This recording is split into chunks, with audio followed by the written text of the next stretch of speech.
sebenarnya kan labanya kelihatan nggak terlalu bagus ya. Atasnya turun 3%, bawahnya turun 2,2%. Jadi yang kita lihat di bisnis upstreamnya ini nggak terlalu bagus karena kalau yang bisnis upstreamnya itu tuh eh, kan kontrak-kontrak seismik itu tuh nature-nya pendek-pendek. Nah, kalau misalnya kayak pendek-pendek, jadi itu mereka tuh biasanya setiap kayak tender tuh mepet-mepet gitu ya biasanya. Nah, kemarin tuh banyak kontrak itu yang diumumkannya itu tuh baru di bulan Desember sama bulan awal tahun.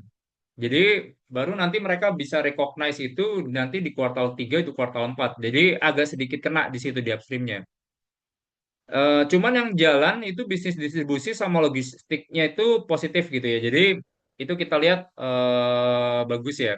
Sama kalau kita ngomongin dari sisi upstream, kita ngeliat ada banyak perbaikan dan nanti harusnya. Karena itu ya selain aktivitas seismiknya itu juga udah ada, kita ngeliat potensi tendernya juga makin gede. Kontraknya si Elnusa itu sebenarnya itu sampai 22 triliun. Jadi intinya nih kontrak yang buat dibakar, buat jadi pendapatan tuh sampai 22 triliun. Jadi asumsi misalnya nanti full year-nya itu kali 4 misalnya, 12 triliun. Jadi si company punya kontrak untuk 2 tahun.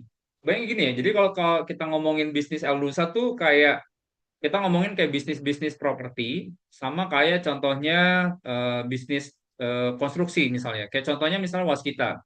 Waskita tuh dapat kontrak misalnya 15 triliun.